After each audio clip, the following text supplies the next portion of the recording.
O que quer dizer Hebreus 6? Estamos falando de perda de salvação, estamos falando de perda de galardão, estamos falando de uma coisa hipotética. O que está dizendo? Diz lá que é impossível recuperar um tipo de gente que aparece no cenário. Afinal, o que quer dizer Hebreus capítulo 6? Então, olha lá, para a gente entender, primeiro vamos olhar aqui, né? A carta aos Hebreus, que é uma carta, assim, bastante significativa, com seus 13 capítulos no Novo Testamento. Inclusive aqui no canal tem uma discussão aí sobre a autoria de um vídeo que nós fizemos, né? Um cristão de segunda geração que escreve essa carta a partir de uma conexão apostólica, conforme capítulo 2, verso 3, e que está escrevendo da Itália, aí antes do ano 66, e está falando para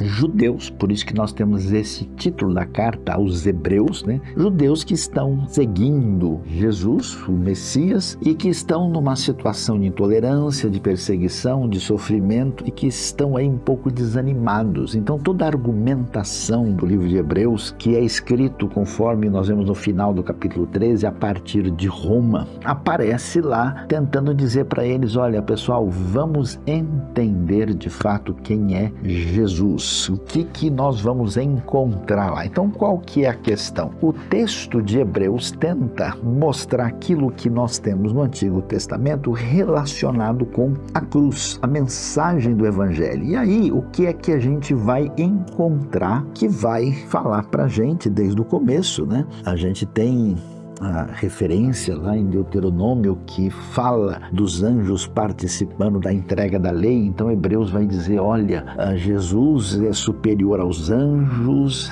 ele é superior a Moisés, com a referência à própria lei, ele é superior ao sacerdote e é superior no que diz respeito aos sacrifícios, tudo que era apresentado. E enquanto ele apresenta toda essa argumentação, ele sempre vai dando uma advertência dizendo: olha, por causa disso, uma vez que nós agora entendemos o que está em Cristo, então a gente não pode pensar em retroceder, em voltar atrás. E aí, o que acontece? Nós vamos ler o texto que deixa muita gente abalada, preocupada. Eu estava até lendo aqui, eu li na NVI, vi a Bíblia do Rota, fui ver até uma versão aqui em alemão, a Elberfelder Bibel, né, para ver se tinha algum detalhe a mais, assim, mas de modo geral as versões estão bem razoáveis. O texto diz o seguinte para nós, verso 4: ora, para aqueles que uma vez foram iluminados, provaram o dom celestial, tornaram-se participantes do Espírito Santo, experimentaram a bondade da palavra de Deus e os poderes da era que há de vir,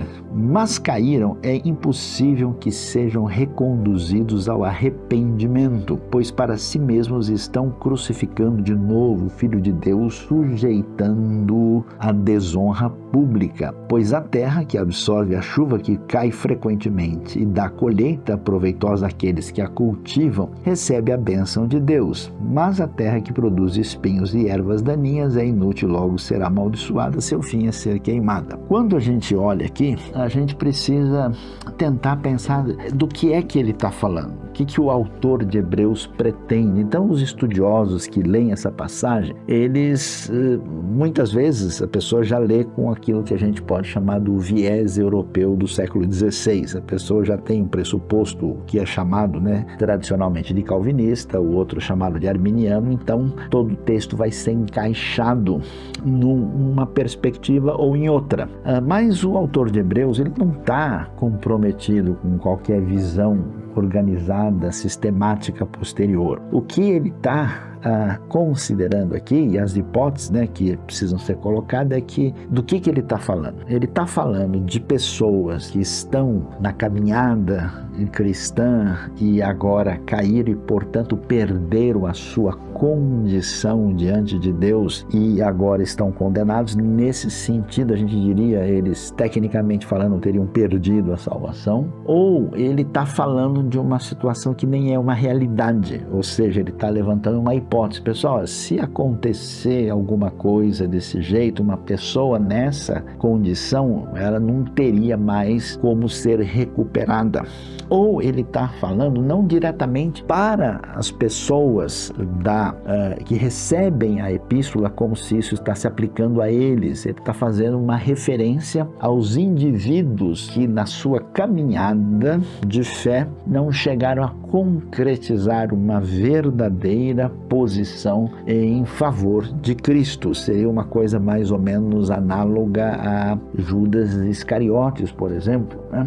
E há pessoas que dizem que não, que eles aqui está descrevendo uma pessoa que, vamos dizer, era apenas um seguidor de Jesus nominal. Ele nunca foi um indivíduo realmente convertido. Mas vamos olhar, olha que coisa interessante. Ele fala logo no começo, né, que a gente tem que pensar em certas coisas. Ora, deixemos os ensinos elementares a respeito de Cristo e avancemos para a maturidade sem lançar novamente o fundamento do arrependimento de atos que conduzem à morte, da fé em Deus, da instrução a respeito de batismo, da imposição de mãos, da ressurreição dos mortos, do juízo eterno, assim faremos se Deus o permitir. Então ele diz, olha pessoal, nós temos que andar para frente sem ter que retomar aquilo que deveria ser conhecimento de todo mundo. E aí ele diz então o quê? Isso que chama atenção, né? Que dificulta as pessoas que querem dizer que esses indivíduos aqui, que está sendo considerado é apenas uma hipótese, porque diz que esses que foram iluminados provaram o dom celestial, tornaram-se participantes do Espírito Santo, experimentaram a bondade da palavra de Deus e os poderes da era que há de vir e caíram. É impossível, e aqui sim,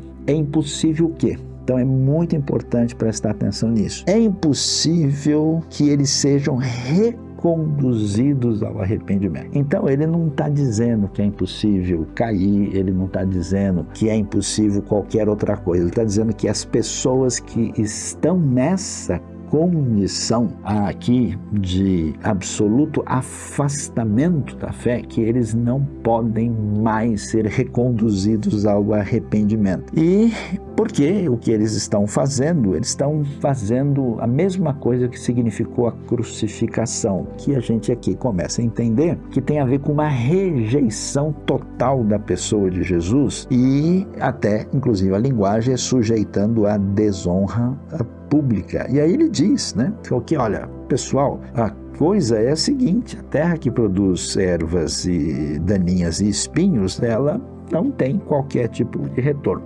Agora, preste atenção num detalhe interessante. Parece ficar claro que o autor tem em vista que as pessoas dessa comunidade que estão diante de um desafio complicado, que eles não estão exatamente inseridos nisso aqui, porque olha o seguinte no verso 9 na sequência, diz o texto, amados, mesmo falando dessa forma, estamos convictos de coisas melhores em relação a vocês, coisas próprias da salvação. Deus não é injusto, ele não se esquecerá do trabalho de vocês e do amor que demonstraram por ele, pois ajudaram os santos e continuam a ajudá-los. Então ele está fazendo uma distinção dizendo, olha, existe casos de pessoas assim e que não é o caso de vocês, por isso, amados, com respeito a vocês a coisa é diferente. Então, o que acontece? Por que o texto parece confundir a mente moderna? Tem duas questões fundamentais. Primeiro, a gente normalmente, no mundo moderno, ocidental, a nossa cabeça, a gente pensa quase sempre de maneira individualista, quando na mentalidade bíblica existe todo um chamado pensamento corporativo, que você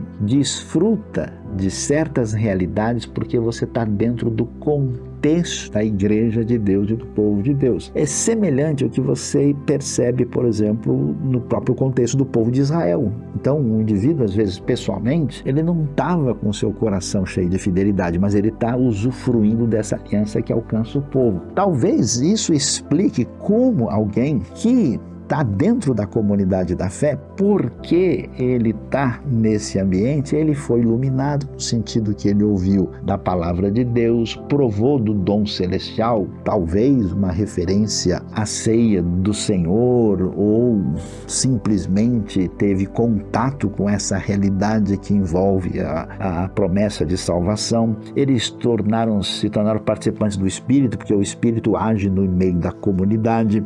experimentaram a bondade da palavra de Deus, porque estavam expostos e ouvindo a sua mensagem, e os poderes da era que há de vir, porque eles viram milagres, viram curas, viram coisas extraordinárias. Então, essas pessoas que tiveram toda essa condição, e aí a gente lembra da parábola do semeador, que as sementes que caem, né, elas são 4 tipos diferentes. Então, são pessoas que de alguma maneira têm algum contato, estão dentro do ambiente da comunidade e bebem daquilo, mas aquilo nunca se torna nelas uma realidade de jeito nenhum. Então, quando essas pessoas caem, aí o que é cair aqui? Muito importante. Não significa uma pessoa fraquejar na fé. Não quer dizer o fato de alguma pessoa cair no pecado ou mesmo se afastar da igreja, entrar no que a gente pode chamar de um esfriamento espiritual. Não é disso que Hebreus está falando. O texto está focalizando o que a gente chama de apostasia. O que é apostasia? É uma ruptura total com a fé. É como se fosse uma desconversão, uma rejeição da pessoa de Cristo. Tanto é que, se você ler o texto próximo, paralelo aqui, no capítulo 10, o tom do texto de advertência é muito sério. O que ele quer dizer é o seguinte: a pessoa, depois de ter toda essa realidade disposta diante dela, ainda assim ela tem um fechamento completo do seu coração, não dá para, vamos dizer, batizar a pessoa de novo. Dá para trazer a pessoa de volta, porque não é um caso de falha, não é um caso de cair no erro, não é um caso de esfriamento, é um caso de rejeição completa de Cristo Jesus, é um caso de apostasia. E aí a gente pensa, mas Sayão, como é que é essa história? Então, porque todo mundo, quando lê o texto, está falando se a gente está pensando em perda de salvação ou em salvação garantida. Salvação perde ou salvação não perde? Então, Hebreus não está focalizando exatamente esse tom. Ele não quer trazer uma resposta direta a essa pergunta, porque senão seria muito simples. Ele diria diretamente: pessoal, é o seguinte, a salvação não se perde.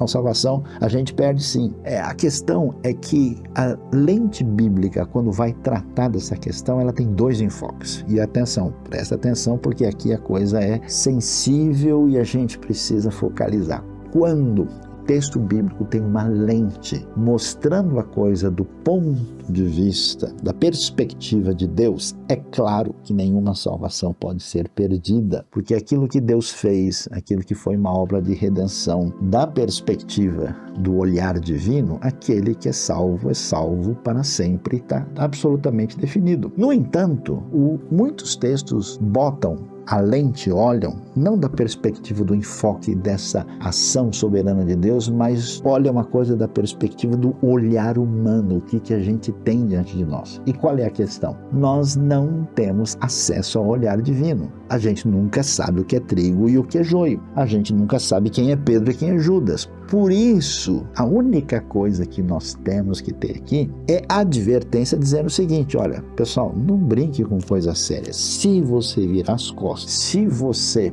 negar completamente, se você entrar em apostasia, não caia na bobagem de achar que está tudo bem. Se você realmente viver uma vida de total ruptura com Deus, com o Evangelho, com Cristo, não fique imaginando que porque um dia você concordou com Deus ou você disse A ou B ou C, que você estaria garantido diante de Deus. Não é o caso. Então, quando a gente olha, por exemplo, o texto bíblico mostrando quem é Judas, o olhar humano vai dizer: ele é o traidor, ele escolheu trair Jesus pelas 30 moedas. Quando o olhar da perspectiva divina descreve Judas, vai dizer que ele é o filho da perdição, ou seja, as ações humanas não surpreendem a Deus, mas só que nós não temos acesso a essa realidade porque nós somos simplesmente humanos com uma perspectiva limitada. Então, o que o texto está dizendo? Não está dizendo que uma pessoa que se afasta, que se esfria, que peca, que erra, que essa pessoa perde a salvação por causa disso. Ele está dizendo que as pessoas que nesse ambiente de contato com a fé, usufruindo, chegando a desfrutar de tanta coisa ligada à eternidade, que quando essas pessoas, como aquelas sementes que caem na terra, fecham o coração, elas são como se fosse um um aborto espiritual. Elas não completam essa redenção e elas fecham, entram em apostasia e você não tem condição de trazer a pessoa de volta. Existe um filme interessante, um filme secular, de uma obra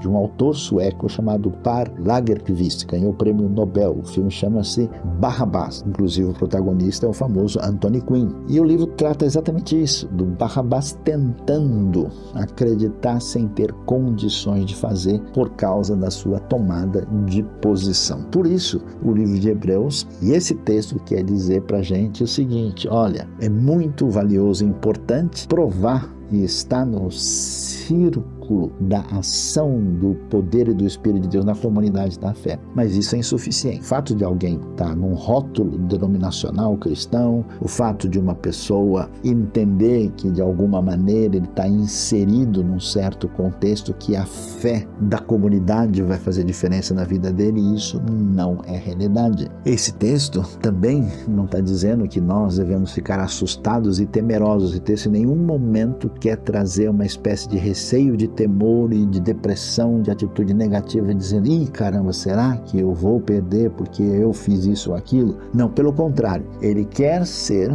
uma palavra de encorajamento, a perseverança, a persistência, porque da mesma maneira como o enfoque não é meramente individualista, tem um enfoque corporativo, o enfoque nos apresenta esse olhar divino e esse olhar humano, olhando para o texto ao mesmo tempo. Da mesma maneira também a gente tem a salvação descrita como a porta, o caminho e a chegada final. E em Hebreus o destaque é para o caminho, a trajetória. E a trajetória exige perseverança e continuidade. O sinal de que alguém de fato está na sintonia com a salvação é que essa pessoa permanece e persevera sem voltar atrás numa atitude de apostasia. Então, deixa aí o seu comentário, o que você acha desse texto chamado de texto difícil de Hebreus 6. Coloque aí a sua opinião, mande o seu comentário e não se esqueça, curta o nosso vídeo, aperte o sininho aí